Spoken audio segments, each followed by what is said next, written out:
मित्रों नमस्कार, मैं हूं पंडित कैलाश जोशी। आपका बहुत हार्दिक स्वागत है मेरे YouTube चैनल संस्कृत सीरीज में। मित्रों, आज बात करूंगा मिथुन राशि के जातकों के लिए जब सूर्य नारायण भगवान का राशि परिवर्तन हो रहा है मिथुन राशि से कर्क राशि में 16 जुलाई 2024 को, 16 जुलाई 2024 से 16 अगस्त 2024 तक मिथुन राशि के जातकों के लिए कर्क राशि में अर्थात आपके धन कुटुंब परिवार के भाव में सूर्य नारायण भगवान का 30 दिन का यह गोचर रहेगा। तो ऐसी स्थिति में किस प्रकार से लाभ देने जा रहे हैं सूर्य नारायण भगवान आपको, उस पर यह चर्चा रहेगी। मित्रों, यह जो फलादेश है यह आपकी चंद्र राशि, जन्म राशि, मून साइन पर आधारित है। यदि आप अपनी जन्म पत्रिका का विश्लेषण कराना चाहते हैं तो वीडियो पर चल रहे नंबर पर आप संपर्क कर सकते हैं। इसमें आपने थंबनेल देखा, सूर्य का राशि परिवर्तन क्या है, राहु का कनेक्शन। इसमें राहु का कनेक्शन बहुत महत्वपूर्ण हो जाता है। सूर्य नारायण भगवान जहां विराजमान है आपके धन भाव में, वहां पर राहु की पंचम दृष्टि पड़ रही है। वो पहले से ही पड़ रही थी, लेकिन सूर्य नारायण भगवान जब आ गए हैं वहां पर धन भाव में, तो यह राहु की पंचम दृष्टि सूर्य नारायण भगवान और धन भाव पर बहुत महत्वपूर्ण हो जाती है। यह इसलिए महत्वपूर्ण होती है क्योंकि अभी तक अक्टूबर 2023 से ही वो धन भाव पर राहु की दृष्टि से आप मेहनत बहुत कर रहे थे, परिश्रम बहुत कर रहे थे, आउटपुट भी बहुत अच्छा आ रहा था, इनकम भी अच्छी हो रही थी, रिजल्ट अच्छे मिल रहे थे, लेकिन धन के मामलों में जितना धन पैसा आप कमा रहे थे उससे कहीं अधिक खर्चे के जो मद हैं वह निकल रहे थे। खर्चे बहुत ज़्यादा हो रहे थे, बचत नहीं हो पा रही थी और घर परिवार में भी निगेटिविटी, नकारात्मकता का माहौल था। एक डिस्प्यूट कैसा माहौल बना हुआ था। लेकिन सूर्य नारायण भगवान जब आपके इस घर के भाव में आ गए हैं, परिवार के भाव में आ गए हैं, धन के भाव में आ गए हैं, तो इस भाव को वह चेतना प्रदान कर रहे हैं, प्रकाशित कर रहे हैं, ऊर्जा प्रदान कर रहे हैं आपके धन कुटुंब परिवार के भाव को। तो राहु की दृष्टि जो आज नकारात्मक रिजल्ट आपको दे रही थी वह अब सकारात्मक परिणाम आपको देने वाली बनेगी। 16 जुलाई से 16 अगस्त 2024 तक यह स्थिति है। साथ में वहां पर शुक्र भी विराजमान है 31 जुलाई तक, 16 जुलाई से 31 जुलाई तक शुक्र भी वहां पर रहेंगे और साथ में 19 जुलाई तक बुध भी वहां पर विराजमान रहेंगे। तो राहु के यह बुध और शुक्र मित्र होते हैं। साथ में शुक्र और बुध दोनों उदय हैं, साथ क्या है, बकरी नहीं है। यह बहुत अच्छी अनुकूल स्थिति है क्योंकि शुक्र आपके उच्च शिक्षा भाव, संतान भाव के स्वामी होकर के, आपके कला के भाव के, आपके विवेक बुद्धि के भाव के स्वामी होकर के सूर्य नारायण भगवान के साथ वहां पर हैं और बुधादित्य योग भी आरंभ में बन रहा है। यह बहुत अनुकूल स्थिति आपके लिए बन रही है। अब सूर्य नारायण भगवान जब 16 जुलाई को कर्क राशि में प्रवेश कर रहे हैं, आपके धन भाव में प्रवेश कर रहे हैं, तो आरंभ में गुरु के नक्षत्र में रहेंगे 19 जुलाई तक।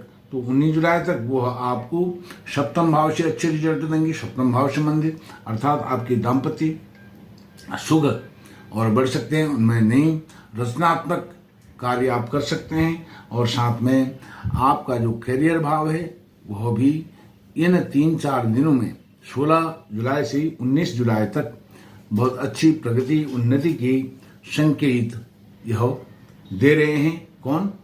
सूर्य नारायण भगवान। उसके बाद सूर्य नारायण भगवान शनि के नक्षत्र पुष्य नक्षत्र में आएंगे। पुष्य नक्षत्र बहुत महत्वपूर्ण है।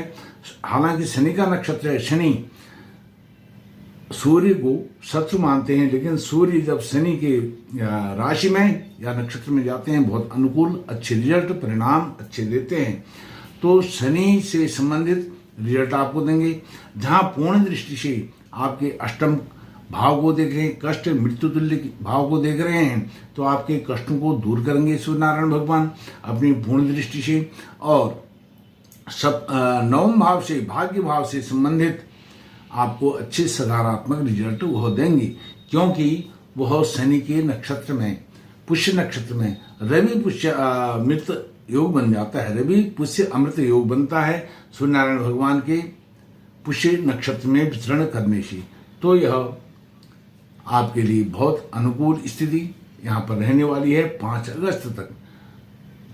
उसमें शनि आपके भाग्य से होकर के भाग्य भाव में ही विराजमान हैं और बक्रिय होकर के और बलवान हुए हैं, तो आपको भाग्योदय से संबंधित बहुत सकारात्मक रिजल्ट यहाँ पर सूर्य नारायण भगवान देते हुए दिखाई दे रहे हैं। सूर्य नारायण भगवान उसके बाद आश्लेषा नक्षत्र में जाएंगे। आश्लेषा नक्षत्र बुध का नक्षत्र होता है और बुध स्वयं 19 जुलाई से वह आपके तृतीय भाव में चले जाएंगे और बुध का नक्षत्र, बुध सूर्य यह मित्र हैं, आपस में द्विद्वादश की स्थिति में रहेंगे। यह अनुकूल स्थिति 16 अगस्त तक रहने वाली है। उसके बाद जो विचारणीय विषय है, गुरु का षडाष्टक योग हो रहा है सप्तम भाव से, द्वादश भाव में वह विराजमान है सप्तम भाव के स्वामी होकर के। तो इसमें आपको थोड़ा सावधानी बरतनी पड़ेगी। घर परिवार में विशेषकर पति पत्नी के संबंध में कुछ ऊंच नीच हो रहा है, कुछ खटास आ रही है, उसके लिए आप सावधानी बरतें। अपने बोल चाल के, वाणी के संयम को बना करके रखें। वार्तालाप संयमित होकर के करें, अपनी वाणी को कंट्रोल होकर के करें, तो यह अच्छा रिजल्ट आपको देगा। और शनि जो हैं वह आपके द्वितीय भाव के साथ षडाष्टक योग बना रहे हैं, भाग्येश होकर के, भाग्य भाव में विराजमान होकर के, और वहां पर सूर्य नारायण भगवान भी विराजमान हैं। तो सूर्य और शनि का यह षडाष्टक योग उस दृष्टि से अच्छा नहीं कहा जा सकता है, लेकिन वहां पर सूर्य के साथ बुध और शुक्र की युति यह उत्तम परिणाम देने वाली है।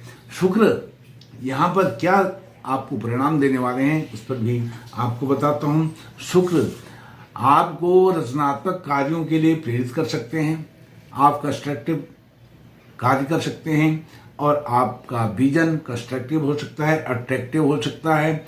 आपके घर परिवार में भी आप अच्छे निर्णय आप परिवार के लिए ले सकते हैं, इन्वेस्टमेंट कर सकते हैं, यात्राओं की योजना बना सकते हैं, उन पर खर्चे का बजट बना सकते हैं, और साथ में बुद्धि से, विवेक से, अपनी वाणी से आप अपने कार्यों को सफल करने में, सॉल्व करने में सफल होंगे। लेकिन आपको कभी कभी आपके साथ वाणी आपका काम बिगाड़ सकती है, तो वाणी को संयमित, क्योंकि सूर्य नारायण भगवान वहां पर हैं, वह उग्र स्वभाव के हैं और द्विद्वादश अपने भाव से द्विद्वादश की स्थिति में हैं। हालांकि वह चेतना आपको दे रहे हैं, प्रोग्रेसिव बना रहे हैं, सकारात्मक बना रहे हैं, आपके घर परिवार में एनर्जी दे रहे हैं, ऊर्जा दे रहे हैं, शक्ति प्रदान कर रहे हैं, लेकिन उस शक्ति के बल पर कभी कभी आपकी वाणी तीखी भी हो सकती है। वाणी का संयम बहुत आवश्यक है। अब आपको बताता हूं, जो द्विद्वादश योग सप्तम भाव से गुरु का बन रहा है, द्वादश भाव में विराजमान है, लेकिन गुरु आपके लिए, आपके माता जी के लिए, आपकी प्राइमरी शिक्षा के लिए, आपके चल संपत्ति तथा भौतिक संसाधनों के लिए अनुकूल स्थिति में हैं, क्योंकि गुरु की पंचम दृष्टि आपके चतुर्थ भाव में केतु पर पड़ रही है। तो केतु आपको भौतिक संसाधनों में जो आप पीछे छूट गए थे उनको संभालेंगे। और यहाँ पर एक बात आपको और बताता हूं, जो आपका लग्न है, आपकी राशि है, वह इस समय जो है आपकी राशि मिथुन राशि शुभ कर्तृ योग में विराजमान है, क्योंकि गुरु जहां एक तरफ गुरु आपको सहारा दे रहे हैं, सपोर्ट कर रहे हैं, वहीं आपको बुध और शुक्र भी सपोर्ट कर रहे हैं।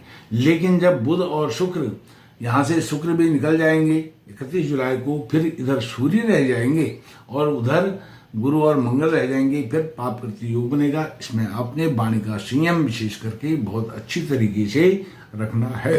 जो आपके काम बने हुए काम बिगाड़ सकते हैं सूर्य नारायण भगवान यहाँ पर द्वितीय भाव में विराजमान होकर के, क्योंकि वह अग्नि तत्व के ग्रह हैं, अग्नि तत्व राशि के ग्रह हैं और जल तत्व में कर्क राशि में वह विराजमान हुए हैं, तो इसलिए वह जल तत्व में आए हैं तो अनुकूल होते हैं।